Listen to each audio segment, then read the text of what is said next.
what else I want to bring you tonight on our list today? The ticking clock in Arizona with that controversial immigration law set to go into effect next week. I want you to take a look at this video that I'm about to show you. Protesters taking to the streets of Phoenix today to condemn the law. The Obama administration, of course, is battling to stop it. Justice Department lawyers were in court today before a federal judge. That same judge is hearing another challenge to the law filed by more than 100 civilians and civil rights groups. The law requires police to question a suspect's immigration status if there's any reason to believe that they're in the country illegally. While many Americans support the law, still others say it is a recipe for disaster. And as lawyers battle it out in court, some Arizona residents are bracing for the worst.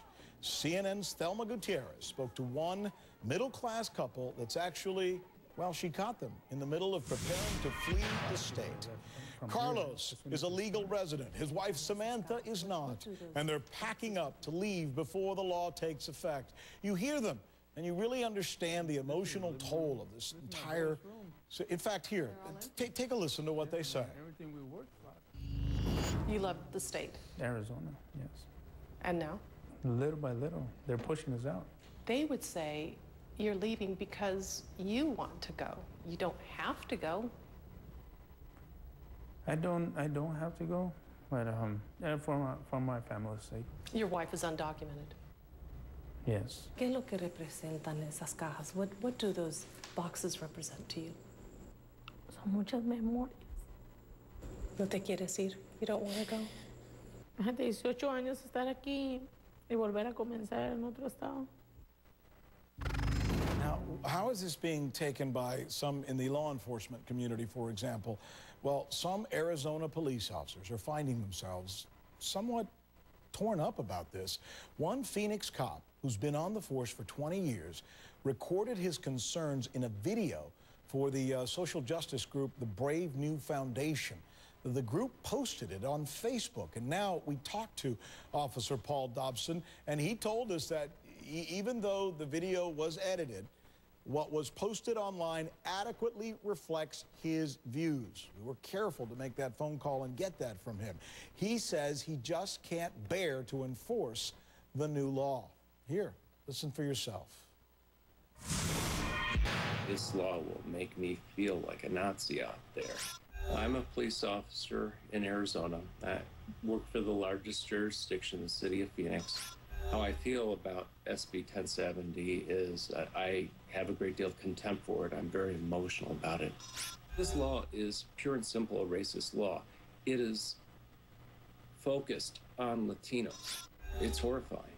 I mean, it violates our calling to serve and protect. It violates under the Constitution, equal protection under the law.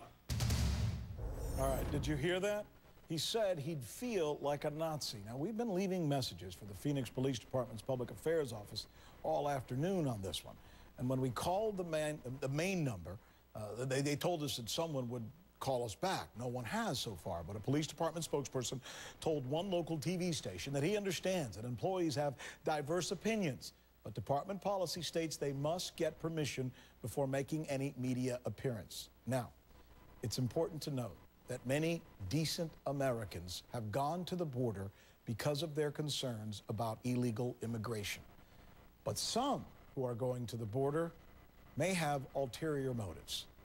Today, I discovered that some of these people are actual self-described Nazis, or as they call themselves, National Socialists. Harry Hughes is one of them. Are you an American National Socialist? Yes. Well, then let me read to you from... And a National Socialist. Let me read to you from the 25 points that are put out by National Socialisms in this country. We demand the union of all whites into a greater America on the basis of the right of self-determination. Only members of this nation may be citizens of our state. Only those of pure white blood, whatever their creed, may be members of this nation. Non-citizens may live in America only as guests and must be subject to laws for aliens. Accordingly, no Jew or homosexual may be a member of the nation. I'm reading that directly from the blog on American National Socialism. And that is absolutely correct. Is that point 4, if I'm not mistaken?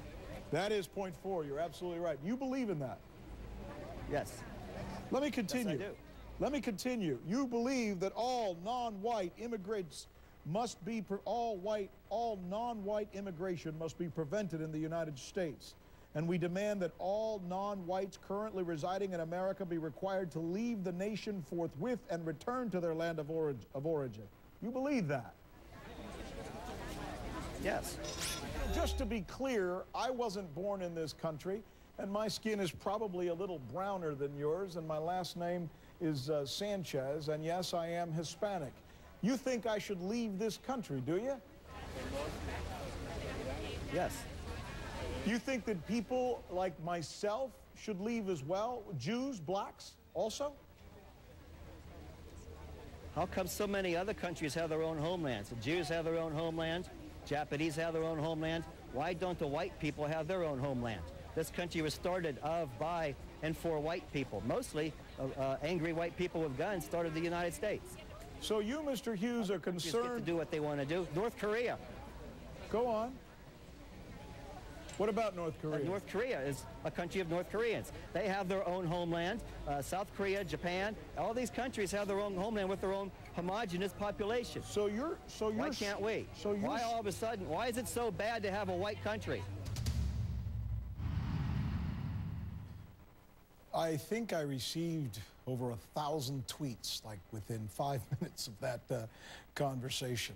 Let me tell you what we do in this newscast. We check in on social media, Twitter specifically, and we share your comments on the air as the news comes in and the comments of people who are relative to the news that we are discussing at any given time. Oftentimes, we break news during Twitter. That's what we call Rick's List. To the Twitter board we go, in fact, just to show you, this is very representative of the types of comments that we got today after this interview aired. Harry Hughes, a Nazi. He did everything but sing Springtime for Hitler during Rick's interview. My thanks to the thousands of you who've been sending us these comments. This is the same racist attitude that my parents and grandparents had to face when they came to this country. It is 80 years later, and on it goes. We'll continue